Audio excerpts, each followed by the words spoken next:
Hello friends, welcome to our channel. तो friends, आज की इस वीडियो में हम बात करेंगे हमारी एनटीए यूजीसी नेट पेपर 1 मई 2021 से रिलेटेड जो मॉक टेस्ट सीरीज़ है उसके मॉक टेस्ट 38 के बारे में।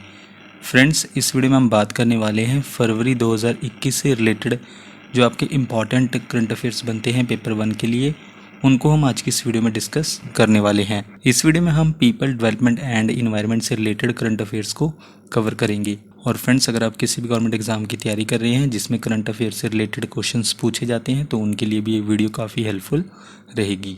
वीडियो का फॉर्मेट आप सबको पता ही है। आपके पास हर एक क्वेश्चन का आंसर करने के लिए 10 सेकंड का टाइम होगा, जहां पर ऑप्शंस आपको खुद रीड करने हैं या फिर आप हमें इसी वीडियो के एंड में कमेंट करके बता सकते हैं कि आपने टोटल क्वेश्चंस में से कितने क्वेश्चंस को करेक्ट मार्क किया। तो हम डायरेक्ट अपने फर्स्ट क्वेश्चन पर चलते हैं, जहाँ पर आज का हमारा पहला क्वेश्चन है, when was world wetland day 2021 observed, यानी कि विश्व आर्द्रभूमि दिवस 2021 कब मनाया गया। फ्रेंड्स, ऑप्शंस आप अपनी स्क्रीन पर देख सकते हैं और इसी वीडियो के नीचे कमेंट करके हमें 10 सेकंड के अंदर करेक्ट आंसर बता सकते हैं।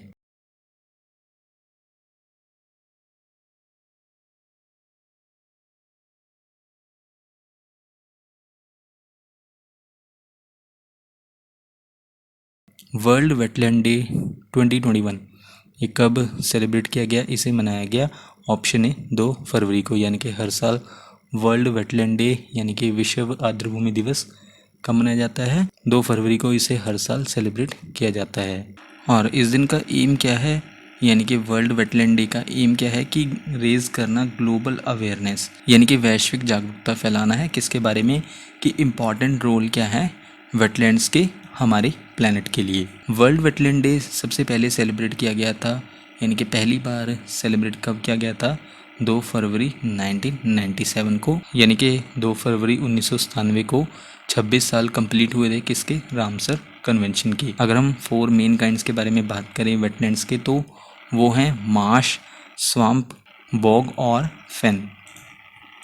तो ये 4 मुख्य प्रकार हैं किसके, आर्द्रभूमि के। सबसे पहले हम बात कर लेते हैं इन शॉर्ट में कि वेटलैंड्स होते क्या हैं। वेटलैंड्स वो होते हैं जहाँ पर वाटर किससे मिलता है, पानी से मिलता है, यानी कि जहाँ पर भूमि पानी से मिलती है। या फिर आप कह सकते हैं वेटलैंड ऐसे एरिया होते हैं, ऐसे क्षेत्र होते हैं जहाँ पर पानी किसको कवर करता है, मिट्टी को कवर करता है।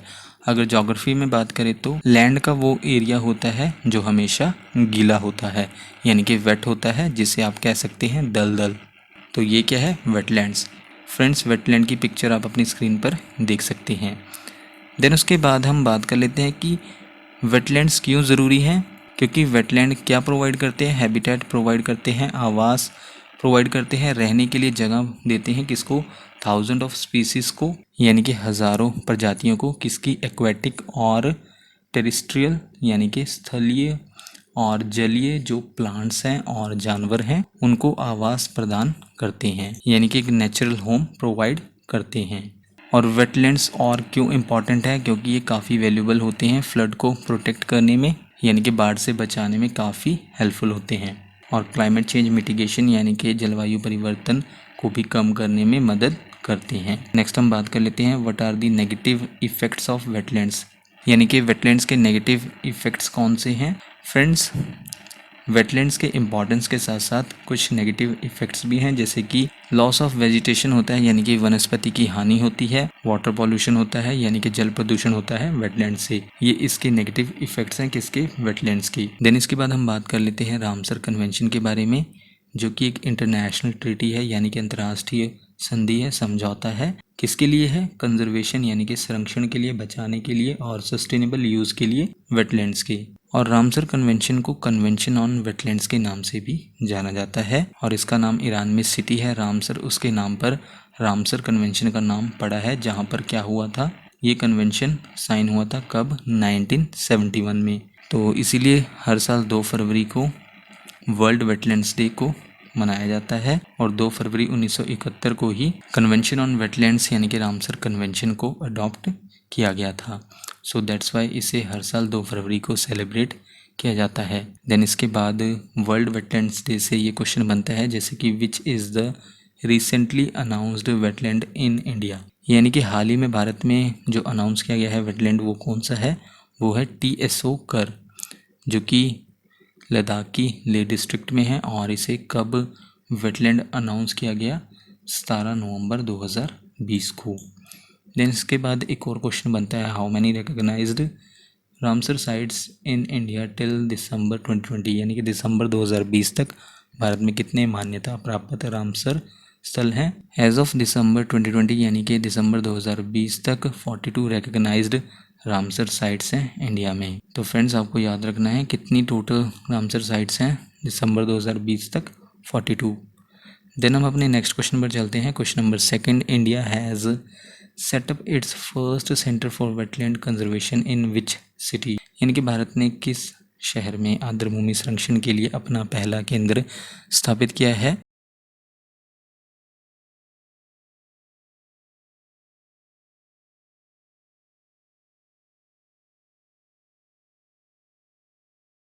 इंडिया की वो सिटी है ऑप्शन डी चेन्नई। चेन्नई में फर्स्ट सेंटर वेटलैंड कंजर्वेशन के लिए सेटअप किया गया है। और किस ओकेजन पर इंडिया में इस्टेब्लिश किया गया है wetland conservation centre, world wetlands day पर, जो कि कब था, 2 फरवरी को। इसके अलावा जो वेटलैंड्स हैं यानी कि आर्द्रभूमि हैं वो 4.6% कंट्री में जो लैंड का हिस्सा है उसे कवर करते हैं। क्वेश्चन नंबर थर्ड है, which nation has agreed to forge deeper engagement with India in the field of renewable energy, यानी कि किस राष्ट्र ने अक्षय ऊर्जा के क्षेत्र में भारत के साथ गहरा जुड़ाव बनाने पर सहमति व्यक्त की है।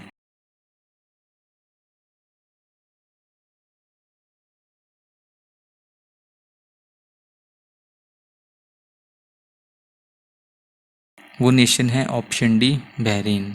इस नेशन ने रिन्यूएबल एनर्जी फील्ड में इंडिया के साथ गहरा जुड़ाव बनाने पर सहमति व्यक्त की है।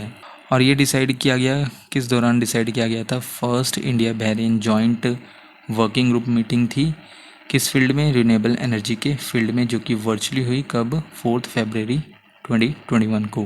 देन इसके बाद रिन्यूएबल एनर्जी क्या होती है, एक यूज़फुल एनर्जी है जिसे कलेक्ट कहाँ से किया जाता है, रिन्यूएबल सोर्सेज से, यानी कि रिन्यूएबल जो रिसोर्सेज हैं वहाँ से कलेक्ट किया जाता है।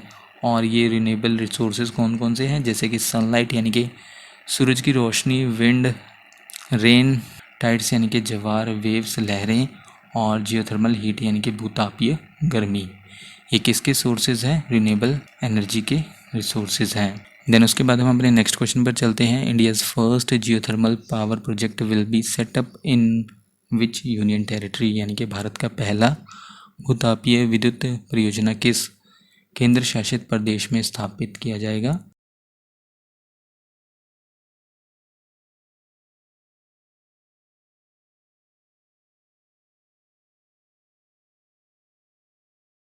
इंडिया का first geothermal power plant setup किया जाएगा, इसे किस यूनियन टेरिटरी में, किस यूटी में, वो है ऑप्शन ए लद्दाख में।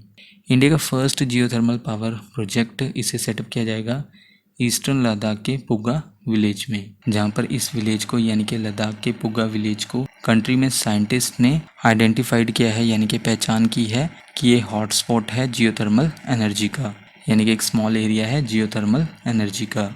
और ये इंडिया का जो फर्स्ट जियोथर्मल पावर प्रोजेक्ट है जिसे लद्दाख यूनियन टेरिटरी में लगाया जाएगा, इसे जियोथर्मल फील्ड डेवलपमेंट प्रोजेक्ट के नाम से भी जाना जाता है, जिसे 2022 के अंत तक यानी कि एंड तक चालू करने की योजना है।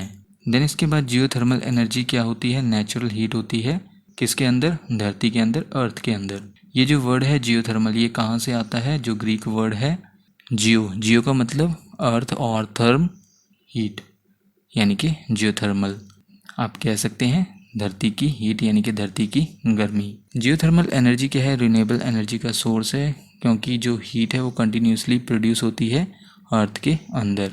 जो लोग हैं वो यूज़ करते हैं जियोथर्मल हीट का, किसके लिए, बाथिंग के लिए, बिल्डिंग्स को हीट करने के लिए, और इलेक्ट्रिसिटी को जनरेट करने के लिए। इसके बाद अगर हम नेक्स्ट पॉइंट में बात करें तो इंडिया में रिसर्च और स्टडी जियोथर्मल पर कब स्टार्ट हुई, 1970 में। GSI यानी कि जियोलॉजिकल सर्वे ऑफ इंडिया ने आइडेंटिफाइड किया है, पहचान की है 350 जियोथर्मल एनर्जी लोकेशंस की कंट्री में। और इनमें से जो मेन साइट है वो कौन सी है, लद्दाख की पुगा वैली, जहाँ पर पहला जियोथर्मल पावर प्रोजेक्ट लगाया जाएगा। इसके अलावा इंडिया में भूतापीय ऊर्जा यानी कि जियोथर्मल एनर्जी का एस्टिमेटेड पोटेंशियल यानी कि अनुमानित क्षमता अप्रॉक्सीमेटली यानी कि लगभग 10,000 मेगावाट है। देन हम अपने नेक्स्ट क्वेश्चन पर चलते हैं। Question number 5, which country plans to build the world's largest offshore wind farm यानी कि दुनिया के सबसे बड़े अपतटीय पवन फार्म के निर्माण की योजना किस देश में है?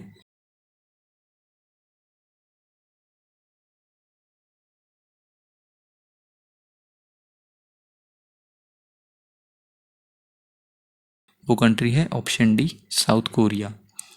साउथ कोरिया ने प्लान किया है, बिल्ड करेंगे 8.2 गीगावाट ऑफशोर विंड फार्म का जियोनम प्रोविंस में। कब तक? 2030 तक। इसे अनाउंस किया गया है मून जेई इन एडमिनिस्ट्रेशन द्वारा। कब? 5 फरवरी 2021 को 43 बिलियन डील को साइन करने के बाद। ऑफशोर विंड फार्म ये कहाँ पर सिचुएटेड होता है यानी कि कहाँ पर लोकेटेड होता है?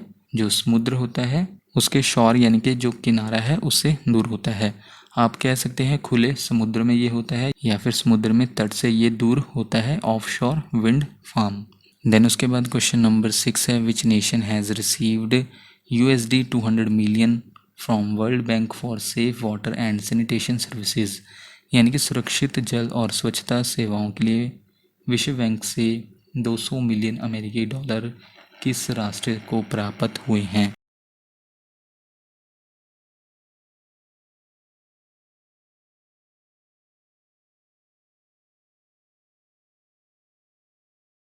वो नेशन है इनमें से ऑप्शन बी बांग्लादेश, जिसे रिसीव हुए हैं USD 200 मिलियन। कहाँ से? वर्ल्ड बैंक से। किसके लिए? सेफ वाटर और सैनिटेशन सर्विसेज के लिए, और ये रूरल एरियाज़ यानी कि ग्रामीण क्षेत्रों के लिए होगा।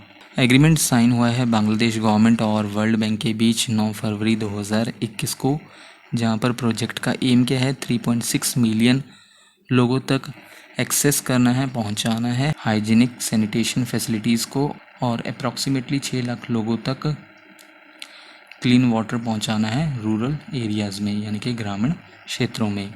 नेक्स्ट क्वेश्चन है क्वेश्चन नंबर 7, जो कि काफ़ी इंपॉर्टेंट क्वेश्चन है।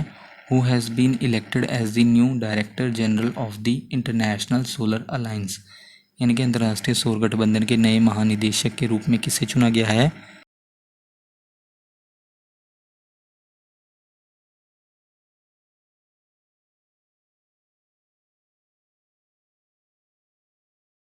फ्रेंड्स, ये आपका पीपल डेवलपमेंट एंड इन्वायरमेंट से रिलेटेड जो सब टॉपिक है इंटरनेशनल सोलर अलायंस, उससे एक इम्पॉर्टेंट करंट अफेयर बनता है जो कि काफ़ी इम्पॉर्टेंट है आपके मई 2021 के एग्ज़ाम के लिए। इलेक्ट किया गया है नए डायरेक्टर जनरल को इंटरनेशनल सोलर अलायंस का, वो हैं option A Ajay Mathur. India के अजय माथुर को इलेक्ट किया गया है next director general international Solar alliance का एक स्पेशल वर्चुअल असेंबली में। अजय माथुर ने किसको रिप्लेस किया है यानी कि अब ये किसकी जगह लेंगे? जो फॉर्मर डायरेक्टर जनरल थे उपेंद्र त्रिपाठी, उनकी जगह लेंगे, जो इस पोस्ट पर कब से थे? 2017 से। प्राइम मिनिस्टर नरेंद्र मोदी ने इंट्रोड्यूस किया था इस इनिशिएटिव को यानी कि इंटरनेशनल सोलर अलायंस को एक स्पीच में। कब ये स्पीच उन्होंने दी थी? नवंबर 2015 में लंदन में। इंटरनेशनल सोलर अलायंस को आपको पता होना चाहिए कब इस्टेब्लिश किया गया था? 2015 में से इस्टेब्लिश किया गया था international Solar alliance framework agreement. Open हुआ था साइन के लिए conference of the parties in short COP 2020 में मार्केश में नवंबर 2016 को। और इंटरनेशनल सोलर अलायंस का एम क्या है? प्रमोट करना सोलर एनर्जी को और रिड्यूस करना जो डिपेंडेंस है फॉसिल फ्यूल्स पर, यानी कि उस पर निर्भरता को कम करना है। फॉसिल फ्यूल यानी कि जो जलने वाले ईंधन हैं जैसे कि ऑयल, गैस और कोल, इन पर निर्भरता को कम करना है।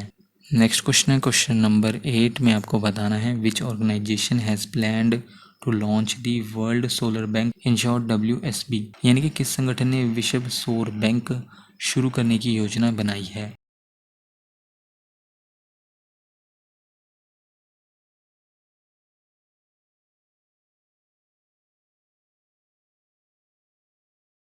वो ऑर्गेनाइजेशन है option B International Solar Alliance, जिसने योजना बनाई है कि लॉन्च किया जाएगा वर्ल्ड सोलर बैंक को।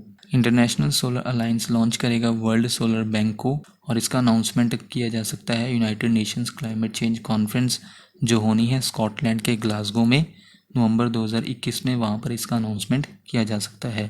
2021 United Nations Climate Change conference, जिसे COP26 या फिर 26 United Nations Climate Change conference है, ये कहाँ पर होगी? स्कॉटलैंड के ग्लासगो में 1 से 12 नवंबर के बीच 2021 में। जबकि ये लास्ट ईयर 2020 में होनी थी, लेकिन कोविड पेंडेमिक की वजह से इसे पोस्टपोन कर दिया गया 2021 के लिए। और ये अब 2021 में किसकी प्रेसिडेंसी यानी कि किसकी अध्यक्षता के अंडर होगी? यूनाइटेड किंगडम की, और COP26 के प्रेसिडेंट होंगे आलोक शर्मा। देन हम अपने नेक्स्ट क्वेश्चन पर चलते हैं। Question number 9, which Indian city has been recognised as the 2020 tree city of the world, यानी कि किस भारतीय शहर को विश्व के 2020 ट्री सिटी के रूप में मान्यता दी गई है?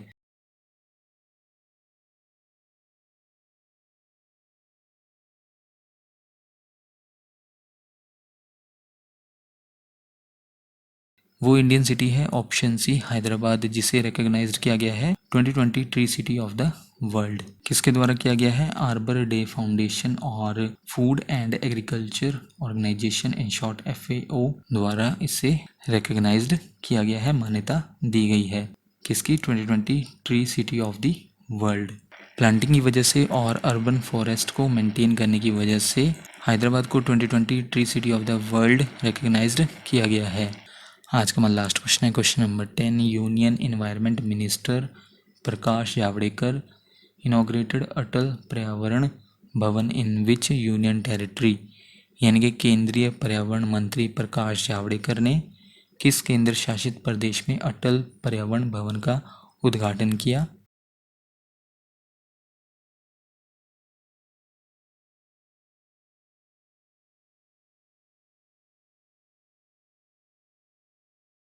वो यूनियन टेरिटरी है ऑप्शन डी लक्षद्वीप, जहाँ पर union environment minister Prakash Javadekar ने इनॉग्रेट किया अटल पर्यावरण भवन को।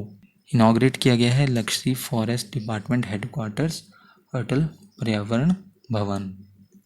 कहाँ पर? लक्षद्वीप यूनियन टेरिटरी में। तो फ्रेंड्स, ये थी हमारी आज की वीडियो जिसमें हमने कवर किए फरवरी 2021 से रिलेटेड जो इंपॉर्टेंट करंट अफेयर्स बनते हैं पीपल डेवलपमेंट एंड इन्वायरमेंट से, उन करंट अफेयर्स को आज की इस वीडियो में कवर किया। आप हमें इसी वीडियो के नीचे कमेंट करके बता सकते हैं कि आपने टोटल क्वेश्चंस यानी कि 10 क्वेश्चंस में से कितने क्वेश्चंस को करेक्ट मार्क किया। नेक्स्ट वीडियो आपको जल्दी चैनल पर मिल जाएगी। So thank you friends for watching this video.